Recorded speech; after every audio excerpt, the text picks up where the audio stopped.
안녕하세요. 익명 클래스와 람다 발표를 맡게 된 데브코스 백엔드 4기 문종훈이라고 합니다. 이번 챕터에서는 익명 클래스가 뭔지 알아보고 그 이후로 람다를 알아보는 형태로 준비를 했습니다. 먼저 익명 클래스부터 알아봅시다. 익명이란 말은 어떤 의미가 있나요? 저희가 알다시피 익명에는 이름을 숨김, 이름이 없음이라는 의미를 가지고 있습니다. 이름이 없는 클래스라는 것은 결국 찾을 필요가 없다는 것이고 재사용될 필요가 없다는 의미를 가지고 있습니다. 따라서 익명 클래스는 프로그램에서 일시적으로 한 번만 사용되고 버려지는 객체라고 볼 수 있습니다. 따라서 이러한 의미로 익명 클래스를 일회용 클래스라고 부르기도 합니다. 그럼 익명 클래스는 도대체 왜 생겼을까요? 자바가 처음 생겼을 때는 객체지향적인 반복론을 사용해서 개발하자라는 취지로 나타나게 되었습니다. 하지만 익명 클래스를 사용하지 않았을 때 문제가 있었는데요. 바로 다음과 같은 문제입니다. 재사용성이 적은 클래스를 확장하게 됐을 경우 이렇게 한 번만 사용되고 말 건데 계속해서 추가적인 클래스를 생성해줘야 되는 문제가 발생을 했습니다. 이러한 문제는 결국에 이러한 많은 양의 클래스를 생성하게 되고 이거는 결국 클래스 폭발을 야기하게 됩니다. 그래서 개발자들은 이러한 문제를 어떻게 해결할 수 있을까 고민을 하기 시작을 하게 됩니다. 그 이후로 JDK 1.1에서 익명 클래스라는 것을 도입을 하게 되었습니다. 익명 클래스를 적용하게 되었을 때 이전에는 클래스를 다 생성해서 사용해야 됐다면 지금과 같이 다음처럼 메인 메소드 내부에서 직접 객체를 생성하고 전혀 클래스를 생성하지 않았는데도 사용할 수 있는 모습을 볼 수가 있습니다. 따라서 익명 클래스를 다음과 같이 정의할 수 있을 것 같습니다. 클래스를 생성하지 않고 일회성으로 재정의하여 사용한다. 익명 클래스는 부모 클래스의 자원을 일회성으로 재정의하여 사용하기 위한 용도이다로 볼 수 있습니다. 그럼 익명 클래스는 도대체 언제 사용을 하게 될까요? 먼저 익명 클래스는 프로그램 내에서 일시적으로 한 번만 사용되어야 하는 객체일 경우에 먼저 사용을 하게 됩니다. 대표적으로 UI 이벤트 처리나 스레드 객체를 생성할 때 이런 경우에 사용을 하게 되고요. 두 번째로는 재사용성이 없고 확장성을 활용하는 것이 유지보수에서 더 불리한 경우를 얘기를 합니다. 재사용성이 없다는 얘기는 내부에서 비즈니스 로직이 계속 바뀔 가능성이 높다는 얘기를 말하고 재사용을 하지 않는다는 얘기는 이제 확장성을 활용하시는 것이 유지보수에서 더 불리하다는 얘기는 재사용을 하지 않아서 매번 클래스를 생성해야 되는 비용이 너무 많이 들 때를 의미합니다. 익명 클래스는 선호할 수 있는 위치가 세 가지가 있습니다. 먼저 첫 번째로 클래스 필드로 이용이 가능합니다. 다음과 같이 애니멀 클래스에서 펫 클래스에서 애니멀 클래스를 익명 클래스로 생성을 하게 된 모습을 볼 수 있습니다. 펫 클래스 내부에 밀타임과 워크타임이라는 메소드 내부에서 이 새롭게 생성된 익명 클래스를 메소드로 사용할 수 있는 모습을 볼 수 있습니다.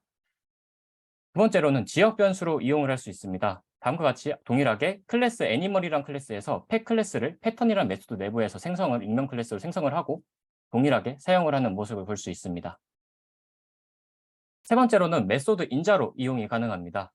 애니멀이라는 클래스가 있고 펫이라는 클래스가 있는데 다음처럼 인자로 애니멀이라는 클래스를 직접 인자로 전달했을 때 메인이라는 메소드에서 직접 생성을 해서 전달하는 모습을 볼 수가 있습니다. 그럼 익명 클래스는 사용할 때 주의사항이 있을까요? 네, 바로 있습니다. 익명 클래스도 결국에 클래스이기 때문에 재정의한 메소드 말고도 직접 메소드를 정의해서 사용을 할 수가 있습니다.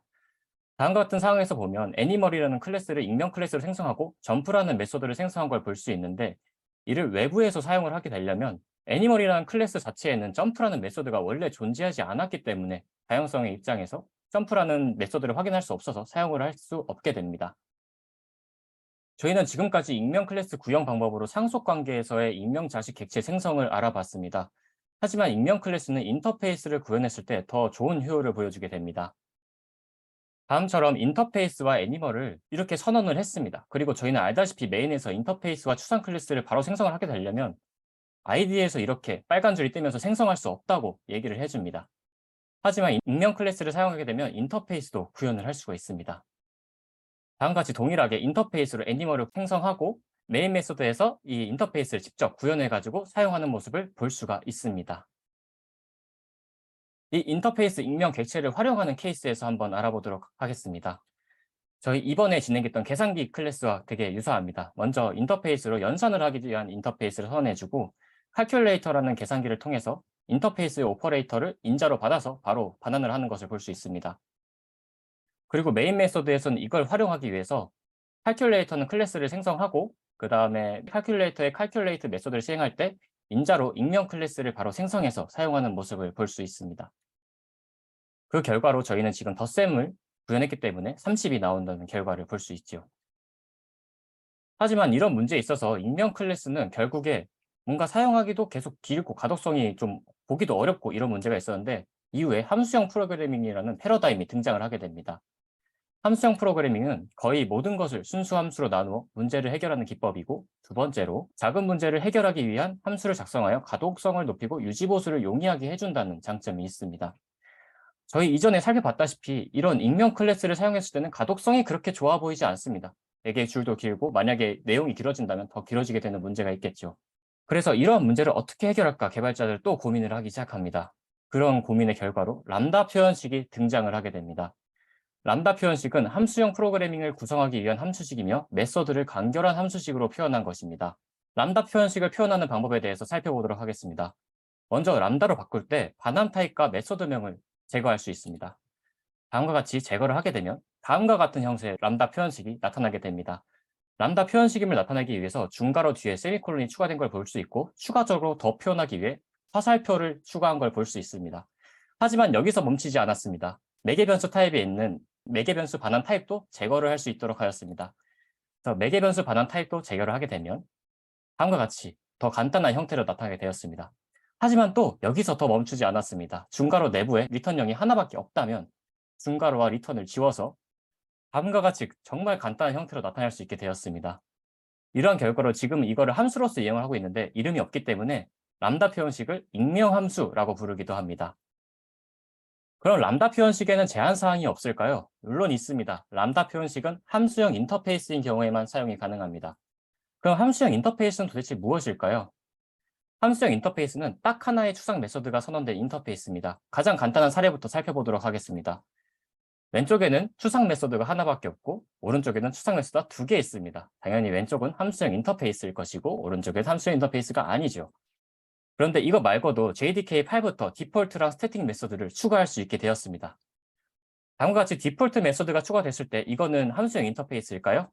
추상 메서드가 하나밖에 없기 때문에 이것도 함수형 인터페이스입니다.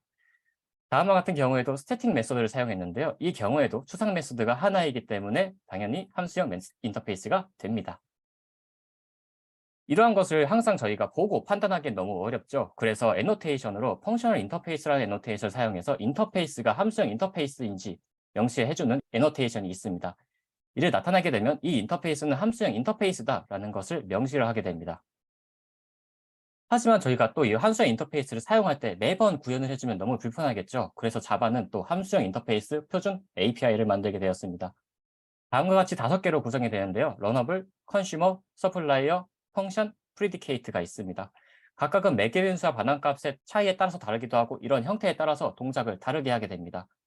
마지막으로 프리디케이트만 간단하게 말씀을 드리면 반환 타입으로 불림만 받게 되고, 매개 변수로 들어온 것에 대해서 이 매개 변수의 인자값이 일치하는지 일치하지 않는지 불린을 내뱉는 그런 함수형 인터페이스입니다.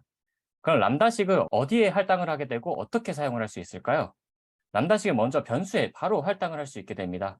지금과 같이 인터페이스로 add라는 인터페이스 선언을 하게 되고, 람다로 바로 표현식을 전달해서 아래에서 람다에 대한 메소드를 바로 사용하고 있는 것을 볼 수 있고, 두 번째로는 매개 변수로 할당이 가능합니다. 동일하게 인터페이스를 할당했고, 인자로 람다를 직접 매개 변수로 전달을 해줬습니다. 그리고 할당을 할 때 직접 리절트에 대한 인자로 람다 표현식을 정의를 해서 보내준 것을 볼 수 있습니다.